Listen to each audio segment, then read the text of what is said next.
Hi, I've got my support animals for this video. I was recently pregnant and then I had a miscarriage. There have been a lot of feelings that have come with this experience, and I'm trying to use all of the tools in my toolbox to heal. And one of the ways for me to do that is to talk about it. So here goes. This calmness washed over me, oh, like my destiny, this is happening. This is what's supposed to happen. I just felt really good, and I made a whole special way to tell my husband when he came home from work. So we were so happy. I did everything I was supposed. I stopped drinking caffeine. I was doing all the right things, eating healthy, eating vegetables, eating fruit, doing what I needed to do. I had really bad insomnia during my pregnancy, so I wasn't exactly getting a lot of sleep, but I was getting as much as I could. 7 weeks into the pregnancy, I started spotting, and I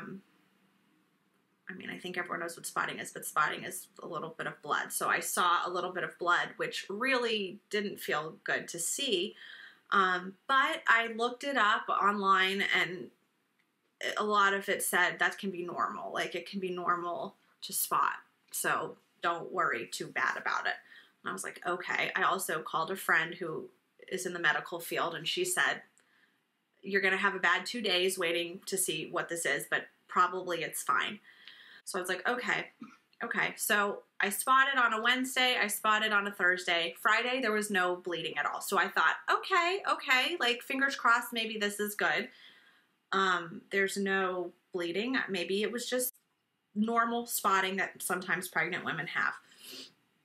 Except Saturday, it started back up. And Sunday, it continued. And Sunday, it started getting a little more than spotting. It started kind of getting streaking. And, at that point, obviously, I'm really freaked out. And I'm really nervous and scared. I had to have an ultrasound. And the baby was there, and we saw the baby. And the lady said, the lady who did the ultrasound said, okay, so your baby's measuring at 6 weeks. Except that my baby at this point was almost 8 weeks. So I really didn't know anything about scientific stuff about pregnancy or babies or what. So when the lady told me it looks 6 weeks, by the way it's measuring, my first thing was well, is it possible that it's just small? I don't know what the rules are here. Maybe I have a small baby. Apparently, I'm not a doctor, but apparently that's not a thing. It's not, that's if it's measuring at 6 weeks, when it's more than 6 weeks, that's not normal, I guess. That's it. So the ultrasound lady was very nice and was just sort of I'm going to be praying for you, which frankly, when someone says they're going to be praying for you in a situation that's, you don't know what the thing is, it didn't give me a lot of good feelings, because I thought, well, you'd only need to pray for me if something is not happening good. So, whoa, what's happening? So, we had to be, Blake and I had to go into a room to wait for the midwife to explain what was going on. So we waited what felt like 100 years, but I guess maybe it was 30 minutes. I don't know. Also, maybe just a heads up for doctors' offices, maybe don't have green walls when someone is wearing a mask and pregnant and feels sick, and I wanted to vomit. It just, something about the room and how I was feeling just felt really hideous, and I didn't like the green walls. It was just who thought this was a good paint color for this room. But the midwife came in and was very matter of fact, and sort of, sat down with a computer and was it's not looking good. I'm going to be honest with you. This doesn't seem good. And I asked my questions. And also, I guess I didn't mention that there was no heartbeat during the ultrasound, which again would be maybe potentially normal for a 6-week ultrasound if it was actually 6 weeks. So this was not normal, and this was not good. And at that point, it was really like any hope that I had was pretty much dwindling. So then essentially like the doctor or the midwife is like, okay, not looking good, but it could be fine. We don't know for sure, but we'll see you in a week. Like, you're probably going to miscarry. And then they to my remembrance, it's sort of like they say that to you and then they like, you go home, I guess, to like go home and have a miscarriage. And that is really alarming if you've never had a miscarriage before. So I got through the first day after that doctor's visit and I spoke to a friend that is pretty intuitive, and she kind of let me know that what she was feeling about my situation truly was that, like, in fact, this pregnancy was not viable, that I was going to miscarry naturally, and that it was going to take 2 weeks. That's what she told me. And that was the same day I went to the doctor. I talked to her, and actually I did have a sense of relief speaking to her because it allowed me to not, I think, to be sent home from the doctors being like, we can't really tell you what's going to happen, but good luck and we'll see you in a week, is a really daunting feeling, to feel like you don't really know what's going to happen. So at least when I talked to my friend, like, I felt kind of like, okay, at least I have a clearer picture. Also, there's something about not knowing what is about to happen to your body that is really scary. And you just have to, like, I felt like, I have to be brave. I don't know if I thought that, like, consciously, but I definitely thought, like, okay, like, keep working, try to be okay. Thursday night, it started to get bad. I guess they would say, like, severe cramps. Honestly, like, what I imagine contractions feeling like is like, my insides were like really, really going to town. And so I called the doctor's office at that point. I was like, is it happening? And again, when I say, is it happening? I like think it's happening tonight. Like, this is my miscarriage, not this is night one of a few nights or ultimately 2 weeks. So she was very nice on the phone. She did make me feel better. She was like, yes, that it sounds like it's kicking off. And it was beginning, I guess, more severely. And, again, the feeling of like loss of control of your own body and like that you're not in charge. And it's like this helplessness that on top of like actually physical pain that I was experiencing, it was like you're at the mercy of your own body at that point. And when I talked to one of my friends, she was very much like, you have to be kind to yourself during this. You have to be respectful of the baby. You have to be respectful of yourself and like going through this. But man, like, what to have to go through this is not something I would wish on anyone. Friday night, it was very not good. And I had talked to a friend who had said, a few nights before, I was like, this is TMI, so turn it off. I don't know why you'd be watching this if you can't handle details, but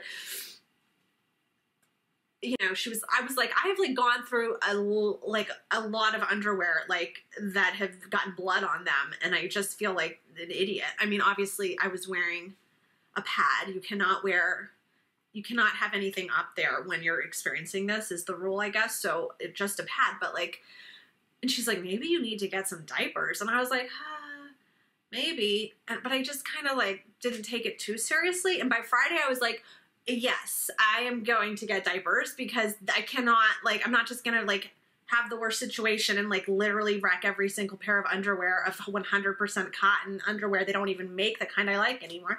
So I was like, yeah, I'm getting diapers because this is freaking horrible. So pro tip, if you are experiencing this, I really, really recommend like legitimately getting adult diapers, because You get that diaper, put that diaper on, you have your pad,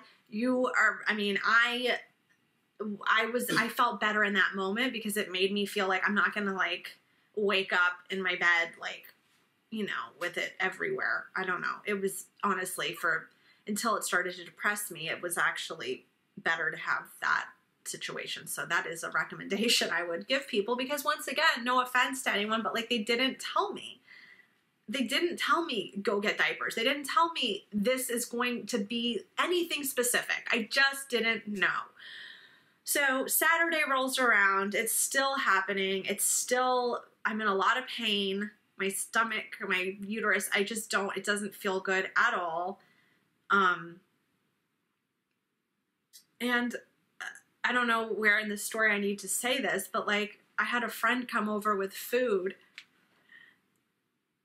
And like, that was so nice. It was so nice. And like, if you know anybody who's going through this, like, show up for your friend or your family. Like, show up for them, bring them food, or sit with them for a little bit, or talk to them, or listen, or make space for them, because the people that showed up for me, because here's the thing, like, so many people didn't know, most people didn't know I was pregnant, and then all of a sudden I'm in this situation where like, I didn't tell people I was pregnant, and now I like really need support. So it's like, hi guys, like, I never told you I was pregnant, but now I'm losing the baby, and I really, really, really need your love and your care and your sensitivity towards me in this moment, because this is god awful. This is not good. And so thank you to anybody and everybody who showed up for me in any way that they did. Like, I will be forever grateful for that. I really will be.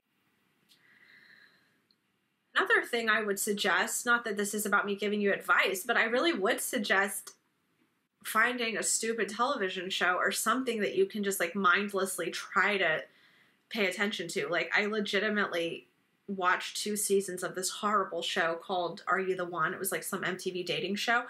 And it was like so stupid, but like, it was just like drama-y and like ridiculous enough that like, while I'm sitting there in excruciating pain, I can just be like, oh, those people are sleeping with that person, and that person's backstabbing that other person. It was trash, right? It was like horrible. No offense to the people on that show, but it was really bad. And I just watched it, and my husband wanted to go like do some errands, and I was like, honestly, I need you to sit here and I need you to watch this dumb show with me, and that's what we're gonna do. And please, that's all I can handle. Let's just watch this dumb show.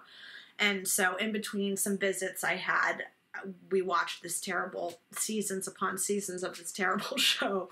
And that at least kind of gave me something to take my mind off of like what was happening. And I went back to the doctor. I guess I should say that. I went back to the doctor, and they said, the baby is gone. Your uterus looks good. They were so nice to me. They were really, really nice. It turned out all these people I knew have had miscarriages, and like, I didn't hear about it till I had a miscarriage. I'm gonna talk about it because I was pregnant and I was gonna have a baby, and I'm not gonna have that baby anymore, but that doesn't take away what happened. Even when your body maybe starts to, you know, the baby's gone, it's like, the baby's gone in my body, but it's not gone in my psyche, you know? And I want to make room for that. Why can't we talk about tough things? Why do we just have to suffer in silence? We don't. I want to extend all my love to the people and the families and the individuals and who have experienced this. I want to send my love to everyone, and that's this story for now. So thanks for listening, and life, it's interesting.